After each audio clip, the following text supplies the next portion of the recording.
सभी को प्रणाम। हम पढ़ रहे हैं जन्म शताब्दी पुस्तक माला 18 साधना में वातावरण और श्रद्धा की महत्ता। आइए एक गायत्री मंत्र के साथ परम पूज्य गुरुदेव वंदना माता जी से प्रार्थना करें कि हमारे अंतःकरण में भी गुरुदेव और माता जी का दिव्य प्रकाश फैल जाए और जो वो हमें समझा रहे हैं सिखा रहे हैं वो हमारे आचरण में उतर सके।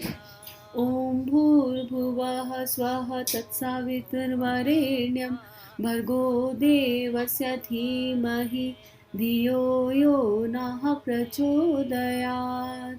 पिछले स्वाध्याय में गुरुदेव हमें अलग अलग एग्जाम्पल्स के माध्यम से श्रद्धा का महत्व बता रहे थे कि वातावरण का असर है, लेकिन अगर हमारी उस वातावरण के प्रति श्रद्धा विश्वास नहीं है तो वो कुछ नहीं कर सकती हमारे लिए। हमारे जीवन में कोई बदलाव नहीं आएगा।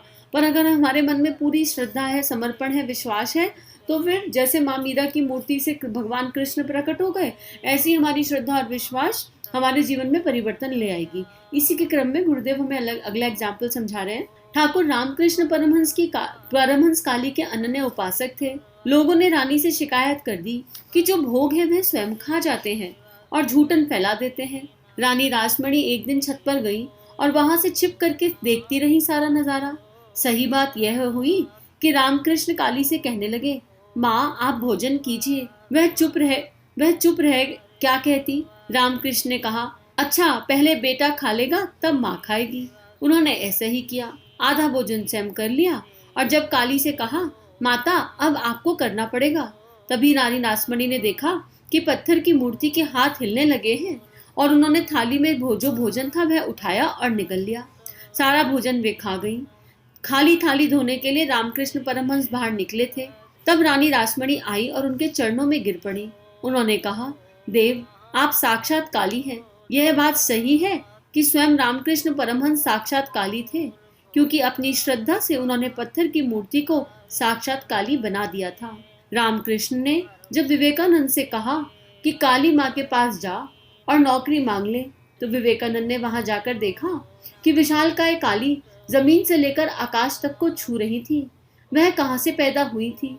उस पत्थर में से पैदा कर दी थी रामकृष्ण परमहंस ने। वह उनकी श्रद्धा से बनी थी। अब भी वह मूर्ति वहां है, पर उसमें अब कोई दम नहीं।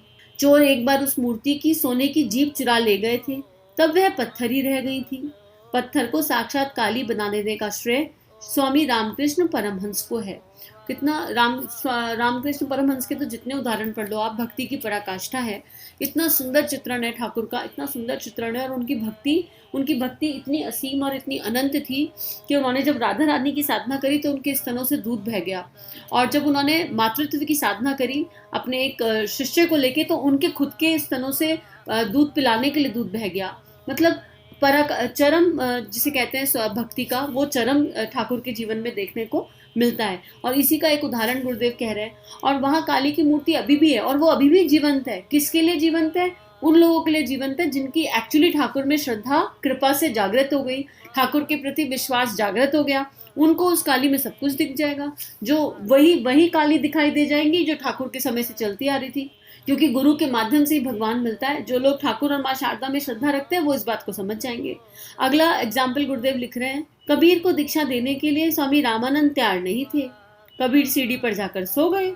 रामानंद उधर से निकले तो उनके पैर अंधेरे में कबीर के ऊपर पड़ गए। राम राम कहकर वे पीछे हट गए।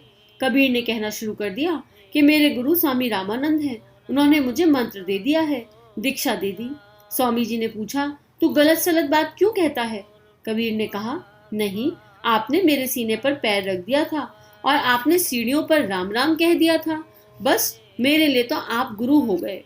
आप लोग भी इस श्रद्धा के महत्व को समझ जाइए। अगर श्रद्धा का अभाव रह गया तो आप बिल्कुल खाली हाथ चले जाएंगे और हमारा परिश्रम बेकार चला जाएगा और आपका सौहार्द भी बेकार चला जाएगा।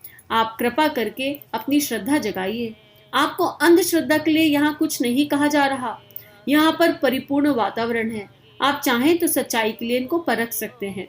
परखने लायक स्थान यदि ना हो तो भी इसको श्रद्धा से अपने लायक बना सकते हैं। श्रद्धा उत्पन्न कीजिए, अभी आपके हिस्से का काम बाकी पड़ा है।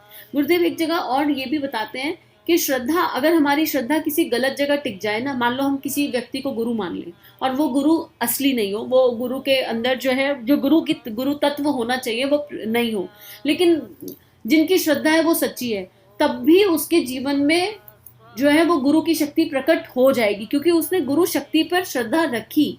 तो अगर हम श्रद्धा, विश्वास और समर्पण के साथ चले ना, तो हमारी चेतना में वो प्रकाश निश्चित रूप से जागृत हो जाएगा जिस प्रकाश की चेतना को आवश्यकता है। तो यहाँ गुरुदेव ये कह रहे हैं कि अंधश्रद्धा या चमत्कारों की बात नहीं कह रहे, आप ठोक लो, आप बजा लो, लेकिन एक ठोकना बजाना होता है टेस्टिंग के पॉइंट ऑफ व्यू से, कि हम टेस्ट करेंगे, हम देखेंगे, है ना। उसमें जिज्ञासा नहीं होती, वो जो जिज्ञासु प्रवृत्ति होती है, जो एक्चुअली एक भक्त की होती है कि ये सब कैसे हो रहा है, वो नहीं होती। वो हम अपनी भावनाओं को खुद समझ सकते हैं। एक होता है मेरा अहंकार टेस्टिंग कर रहा है, अरे मैं देखूं, मैं जानूं कौन कह रहा है, क्या कह रहा है, दुनिया को बताने के लिए, दुनिया को दिखाने के लिए। एक होता है मेरा अंतःकरण, मेरी भावना कह रही है कि यही मेरा मार्ग है या नहीं है, मैं कैसे जानूं, मैं कैसे समझूं इस बात को। मेरा मन जो है अंत भावनाओं के साथ ओतप्रोत होकर इस बात को कर रहा है और फिर टेस्टिंग कर रहा है। तो दोनों टेस्टिंग्स में अंतर है, क्योंकि मूल भाव हमारा जानता है, जो है मूल भाव ही सत्य है, और वो मूल भाव कोई पकड़ नहीं सकता, केवल हम ही अपनी चेतना का सत्य जान सकते हैं या हमारे परमात्मा जान सकते हैं। आगे गुरुदेव लिख रहे हैं, श्रद्धा उत्पन्न कीजिए, अभी आपके हिस्से का पूरा काम कर दिया गया है। आपके हिस्से का काम हो गया, आपका काम बाकी पड़ा है। अपने हिस्से का काम तो गुरुदेव कर गए, जो उनको गुरु शक्तियों को करना था उन्होंने कर दिया। हिमालय क्षेत्र में चारों तरफ और शांति कुंज में, अगर आप हिमालय नहीं रह सकते, आप शांति कुंज में रह जाओ, हिमालय में 2 घंटे रोज साधना कर लो, आपको हिमालय का दिव्य अनुभव केवल मात्र 2 घंटे में हो जाएगा। इतनी तो कलयुग में व्यवस्था बन रही है।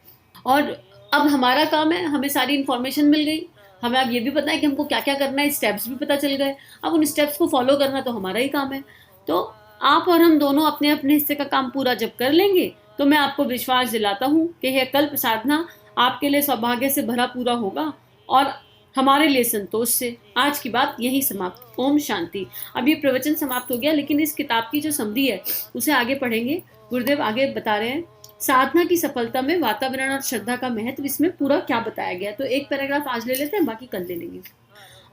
आध्यात्मिक प्रगति के लिए भी अनुकूल अनुरूप वातावरण होना चाहिए, अन्यथा संव्याप्त चिंतन की भ्रष्टता, चरित्र की दुष्टता प्रभावित किए बिना नहीं रहती। ढलान की ओर पानी अनायास ही बहता है, ऊपर से नीचे गिरने का उपक्रम पृथ्वी की गुरुत्वाकर्षण शक्ति ही बनाती रहती है। ऊपर उठाने के लिए विशेष प्रयत्न करने की, विशेष साधन जुटाने की और शक्ति लगाने की आवश्यकता पड़ती है। आत्मिक प्रगति के लिए भी लक्ष्य के प्रति उत्साह बढ़ाने वाला, मार्ग दिखाने वाला माहौल चाहिए। इसके 2 उपाय हैं। एक तो यह जहां इस प्रकार का वातावरण हो वहां जाकर रहा जाए।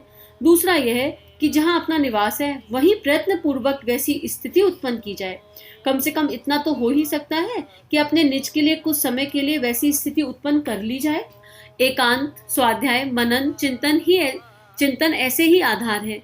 किसी एकांत कोठरी या निर्जन क्षेत्र में बैठकर यह अनुभव किया जा सकता है कि संसार में संव्याप्त अवांछनीयता से अपना संबंध टूट गया है।